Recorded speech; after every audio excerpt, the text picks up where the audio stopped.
क्या आप भी हैं आर्टिफिशियल और नेचुरल प्लांट लवर? तो कर लीजिए परिवर्ल्ड के चैनल को सब्सक्राइब, जहां आपको मिलेगी प्लांट्स से जुड़ी हर जानकारी। डॉक्टर राकेश बिश्नोई के साथ जो हुआ उसको लेकर पूरा समाज कहीं ना कहीं बहुत ज़्यादा दुखी है और लगातार ये विरोध जारी है कि आज समाज के एक शख्स के साथ ऐसा हुआ है, लेकिन अगर ये जारी रहा तो लगातार ऐसी एट्रोसिटीज़ होगी। और ऐसे में जोधपुर के जनप्रतिनिधि भी यहाँ पर आए हैं। सर, क्या मानना है, सरकार का अभी तक क्या रुख है, और अगर कुछ पॉजिटिव नहीं हुआ तो किस हद तक ये विरोध जाएगा? वो तो हमने कल भी यही बात की थी। फिर पिछले 7 दिन से परिवार यहाँ दुख की घड़ी में, आज उनके परिवार के लोग सारे गांव में, जिन्होंने 5-7 दिन से भोजन नहीं किया है, पानी नहीं पी रहे हैं, वो अब ऐसी स्थिति में सरकार को इसकी संवेदना समझनी चाहिए कि आज कोई परिवार में अगर किसी की मृत्यु होती है तो एक क्या स्थिति में उसका परिवार, उसकी माँ, उसके पिताजी, अब उसकी माँ के सामने बच्चा आज यहाँ आया है। उन्होंने आपको फौजी साहब ने बताया जो लापरवाही जो वहाँ के विभाग के लोगों ने, वहाँ के हॉस्पिटल के अधिकारियों ने बरती, पर अब जो ये लापरवाही है वो सरकार बरत रही है। अब आगे अगर उनके परिवार में किसी के साथ कुछ गलत होता है या परिवार में कोई घटना होगी तो उसका जिम्मेदार अब सरकार होगी। मुख्यमंत्री जी लगातार दौरे कर रहे हैं और कल मेरे ख्याल से उनका फलोदी का दौरा है, तो वहाँ पे भी हमारे सारे युवा साथी वो वहाँ पे मौजूद रहेंगे। वो पूरी तरह से भाई डॉक्टर राकेश को न्याय दिलाने की बात करेंगे, उनका विरोध करेंगे। और हम ये कोशिश है कि कल से लगातार 2-3 दिन से इनसे बात चल रही है, पर बात में एक पूर्णतः जो हमारी कोई बड़ी मांग नहीं, हम नहीं कह रहे हैं कि उसको 2-5 करोड़ रुपए दे दो या उसको कहीं का आप कलेक्टर लगा दो परिवार में। हमारी एक ही मांग है, वो खुद एक सरकारी कर्मचारी था। आज अगर कोई पीजी का डॉक्टर होता है तो उसको स्टाइपेंड मिलता है, वो उसकी ऑलरेडी जो सैलरी है वो 75,000 सैलरी थी। आज एक 75,000 सैलरी एक आरएस अधिकारी की होती है, उसके बराबर उसकी सैलरी थी। अगर वो उसकी 3 महीने बाद उसकी सैलरी लाखों रुपए में सैलरी थी इसकी।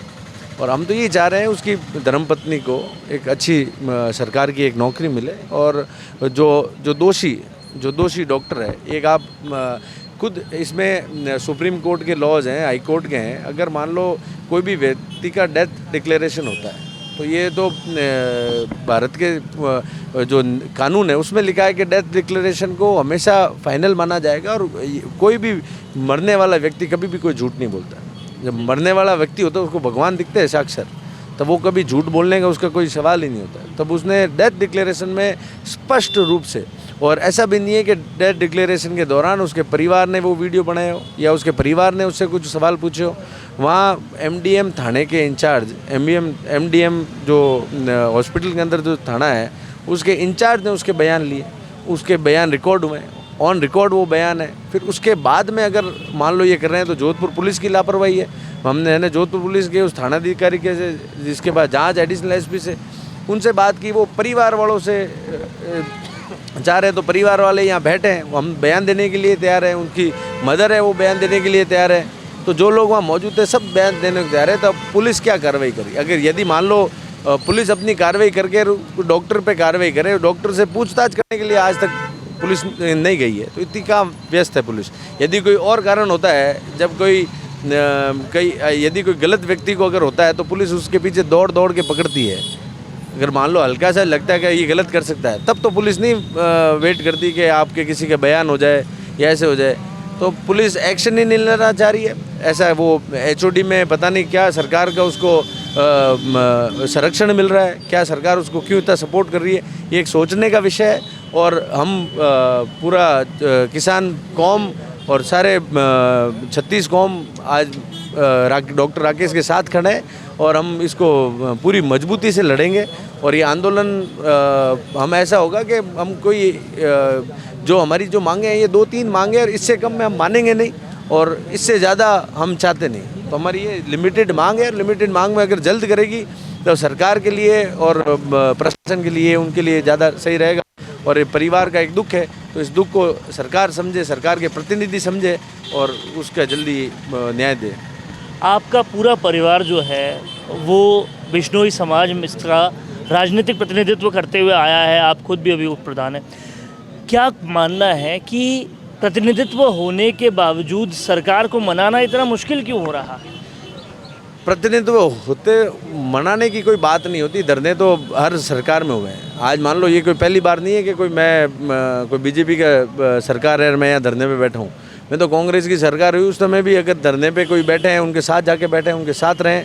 तो हमेशा सरकार में और बीजेपी की जो सरकार है उसमें हमेशा अफसरशाही हावी रही, नेता हावी नहीं रहे। तो नेता की अगर जब चलती है तब नेता अगर कोई बात मनाना चाहता है तो 2 मिनट की बात होती है। जब ये अफसरों के कोई बात में हाथ होती है, बीजेपी की सरकार है पूरे ब्यूरोक्रेसी चला रही है, तो ये नेता अगर अपनी बात नहीं कह पा रहे हैं, ना अपनी बात अगर मुख्यमंत्री जी तक पहुंचाना, और ये 2 छोटी सी मांग, कोई बड़ी मांग नहीं है आज मुख्यमंत्री जी के लिए या कोई भी वो उनके सरकार के मंत्री के लिए अपने डिपार्टमेंट में किसी को नौकरी देना या किसी को सस्पेंड करके उसके खिलाफ कार्रवाई करना, ये कोई डेथ डिक्लेरेशन के बाद है। यदि मैं तो कह रहा हूँ कोई हमारे पास कोई सबूत नहीं होता उस डॉक्टर के खिलाफ, हमारे पास डेथ डिक्लेरेशन नहीं होती, तो हम नहीं कहते आपको कि अरेस्ट करो, हम कहते हैं आप जांच करो, उसके खिलाफ FIR कर लो। आप कोर्ट का रुख अपनाया? कोर्ट का भी नहीं अपनाया हमने। अभी हम वेट कर रहे हैं, हमको उम्मीद है कि सरकार हमारे बात सुनेगी और हमारे साथ जनप्रतिनिधि खूब यहाँ हमारे भाई अभिमन्यु पूनिया जी, हनुमान बेनीवाल जी, तो काफ़ी जनप्रतिनिधि हमारे साथ जुड़े हुए हैं और वही लगातार सबकी कोशिश कर रही है, सब वार्ता कर रहे हैं। मंत्री जी से भी मेरी बात हुई, तो लगातार हम कोशिश है उनकी भी यही है कि हमारी बातें मांगें और जल्द इस पर हम निर्णय करें। बाकी निर्णय नहीं होगा तो उसका भुगतना, इसका नुकसान सरकार को और प्रशासन को झेलना पड़ेगा। साफ कहना है कि अगर निर्णय नहीं होगा तो सरकार को इसका नुकसान भुगतना पड़ेगा। और जिस तरह से सरेआम डेथ डिक्लेरेशन के बावजूद कोई कार्रवाई नहीं होती हुई दिख रही है, उससे पूरा समाज ही नहीं 36 कौम के लोग, खासकर रेजिडेंट्स, डॉक्टर्स और बाकी तमाम सारे लोग भी बहुत दुखी हैं और पूरे विरोध पे उतरे हुए हैं। हालांकि इनका कहना है कि के बिश्नोई जो मंत्री है उनसे कुछ आश्वासन ज़रूर मिला है, लेकिन वो आश्वासन कब हकीकत में तब्दील होता है ये देखने वाली बात होगी। कैमरा पर्सन करण के साथ वरुण भंसाली, संवाद के लिए, संवाद भारत का, भारत के लिए।